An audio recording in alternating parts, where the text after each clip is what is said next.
Alright, today I'm just doing some quick work on the air compressor here.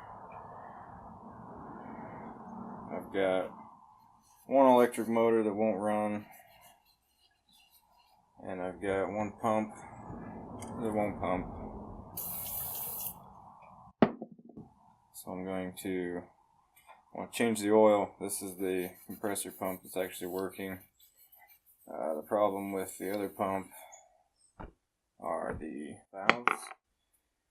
There are poppet valves in these.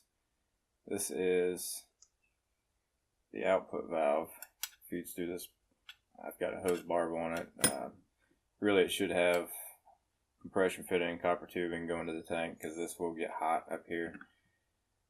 But you can see in here basically a little reed, like a flap valve, metal flap valve, called a poppet valve. There's another one in here for the inlet. So as the piston, basically the same setup as the engine in your car. You've got your piston head, your rod, crankshaft. The only difference is this isn't making power, it's taking power to the flywheel to move up and down, compress. So as the piston moves down through the cylinder, we'll be drawing air in through the filter, through the inlet into the cylinder. As it comes back up, this poppet valve will actually reseat against here.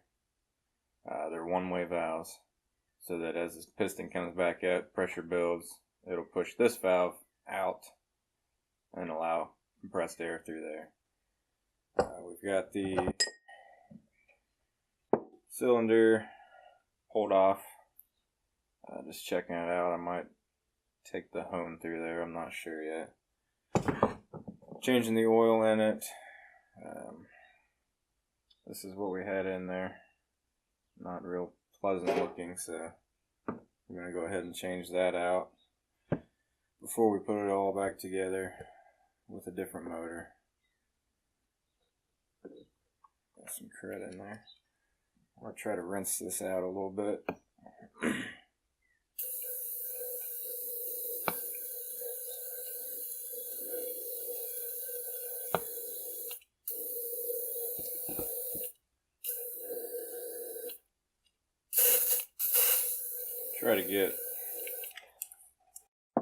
I want to try to get most of the old oil out of here.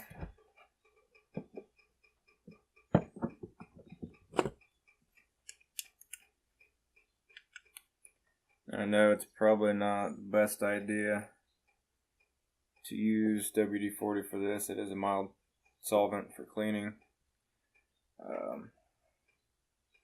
But we'll run a little bit of fresh oil through there, try to rinse that out. Normally I'd blow it out too, but I've got no compressed air here to do that, so.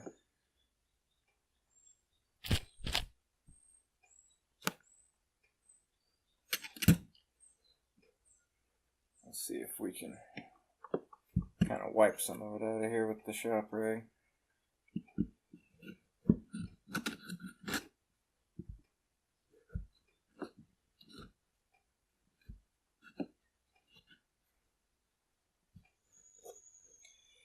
You can probably tell this is a fairly old compressor pump. Just kind of something I inherited. Try to take care of it and keep it in good order here.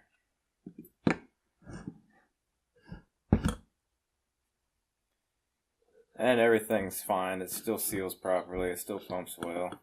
It's not the fastest in the world, but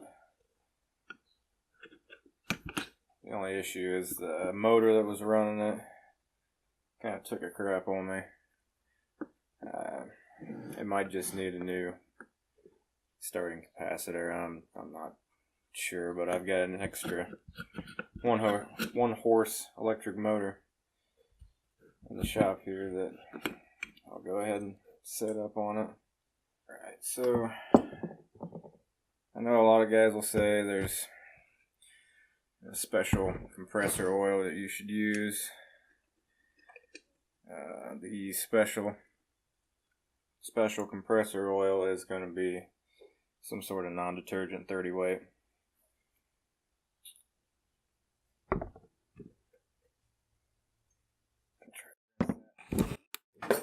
WD-40 out of there. Basically though, you're going to be looking at a non-detergent 30 weight. Since there's no oil pump, no oil filter in this setup, you don't want a detergent oil. So there's that. You'll see here the oil drain here.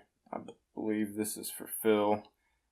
And level check, you can see a difference between those. You're not using a ton of oil in the sump here.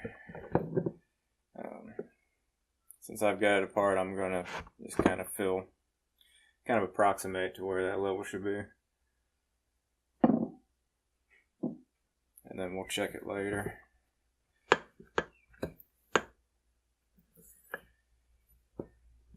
Piston looks good. Cylinder walls look good. Oil ring looks good. Piston rings look good. They're not stuck. Clean that crud out of there. Don't want that going back in. It's also important, you want to make sure that your openings, your slots on your piston rings are about 180 degrees away from each other. Obviously, if they were lined up here, you would have a nice open gap there for all the compression to blow right through into the crankcase, which is undesirable.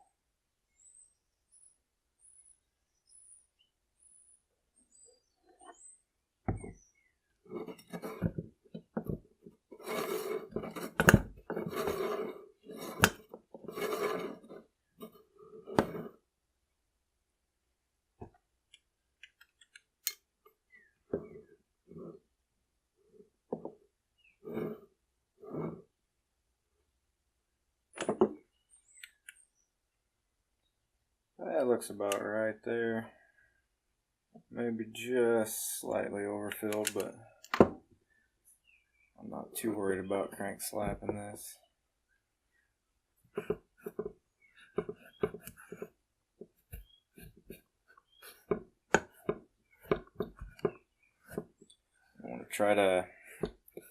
Always want to try to make sure the mating surface here with the O-ring or gasket or whatever's going is nice and clean for a good seal.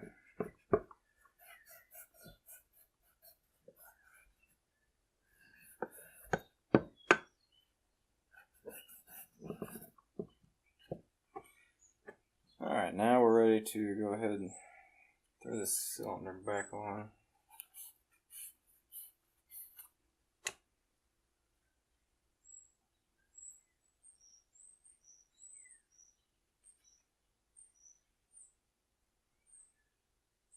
Actually, I think we'll go ahead and run the hone through there real quick.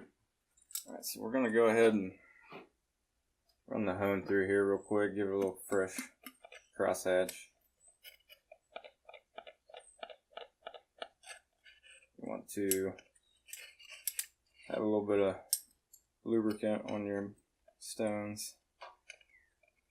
I believe this is just a general 30 weight. It'll work fine.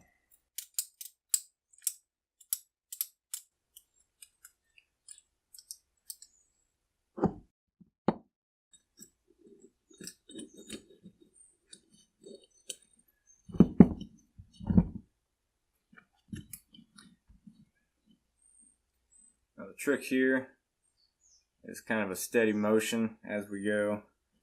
We're going to run it in low gear speed. Basically, you want that crosshatch just kind of, I don't know the numbers on it.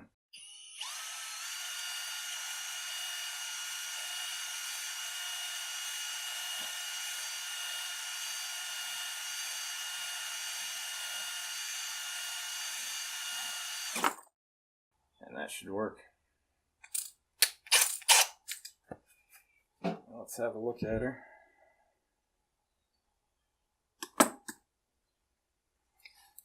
Definitely always clean it out. Get all that metal that you've just rubbed out of there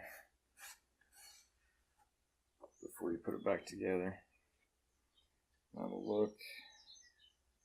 You can see those grooves. There should be grooves going radially up and down, intersecting with each other from our motion.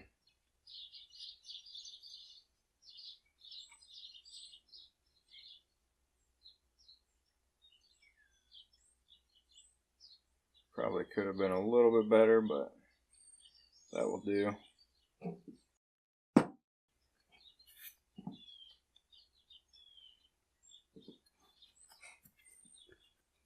Now we'll try to get this back together.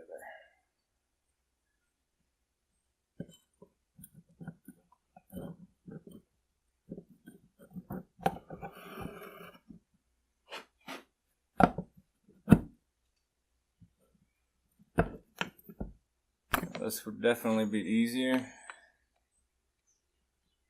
if I had the crank disconnected and used a ring compressor.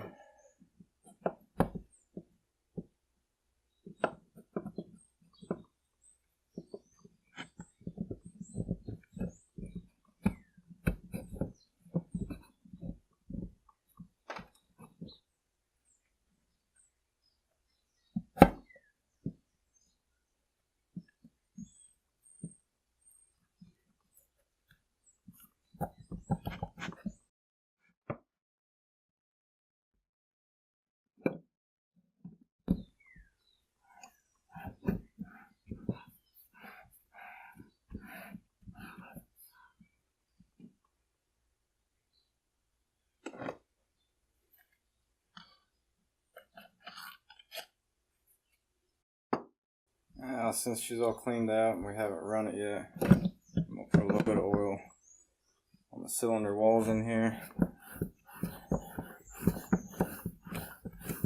just to try to make sure it's properly lubricated. Now, we've already cleaned this up. Put it back on.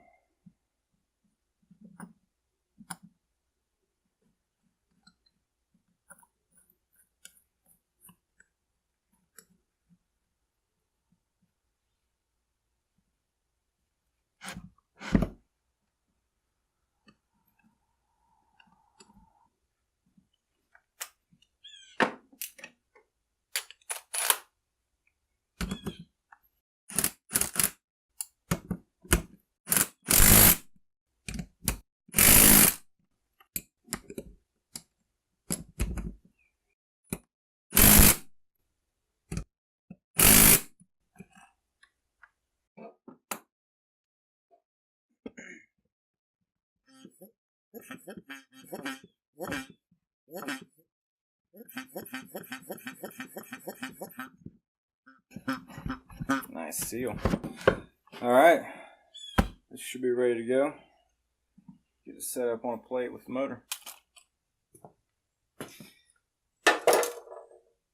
So I want to pair it with this 1-horse motor here.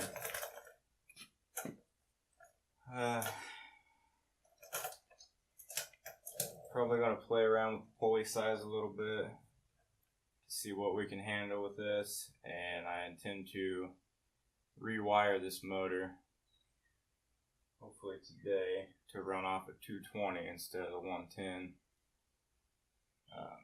It's just, this motor can handle, it's got a diagram here for 110 or 220. I've been meaning to rewire it anyway. I think this will be a good opportunity to do so. And it'll just run better overall with a 220 volt.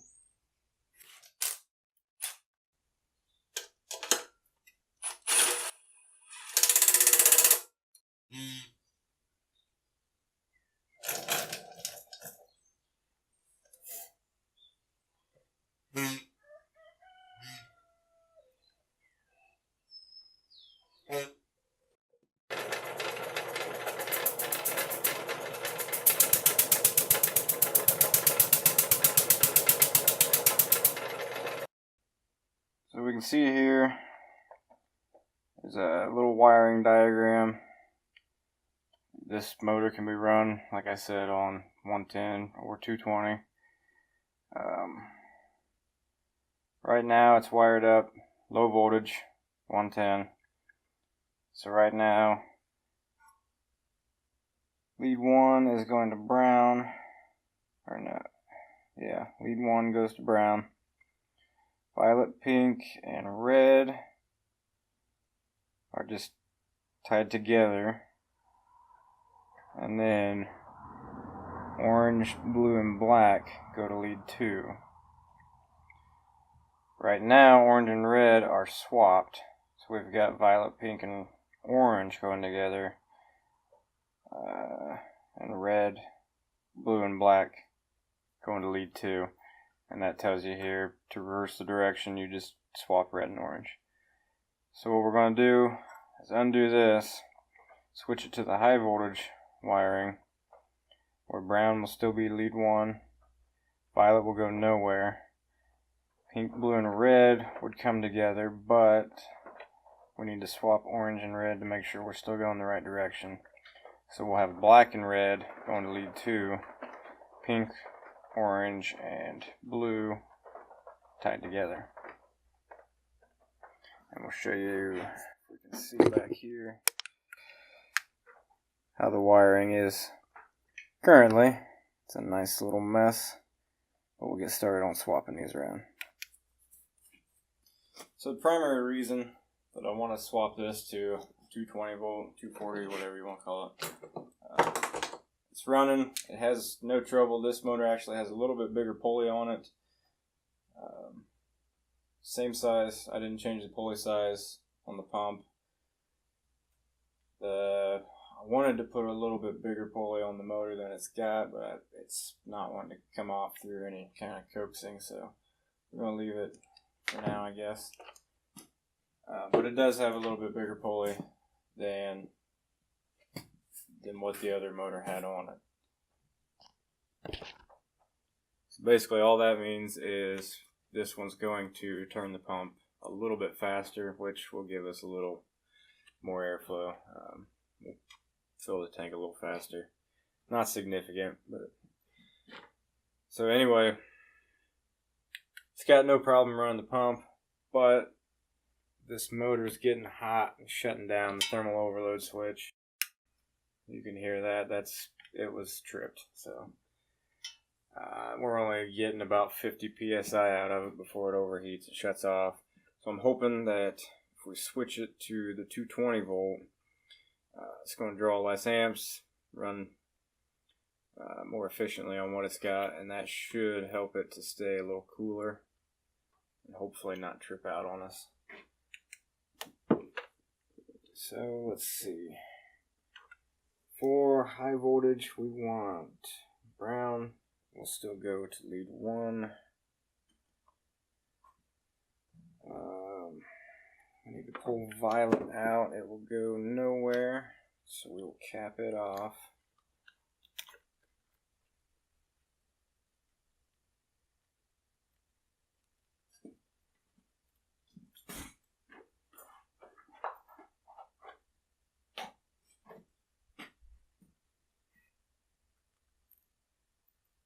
These wire nuts are just indispensable for electrical work. Good safe connections. Stay tight. There's blue.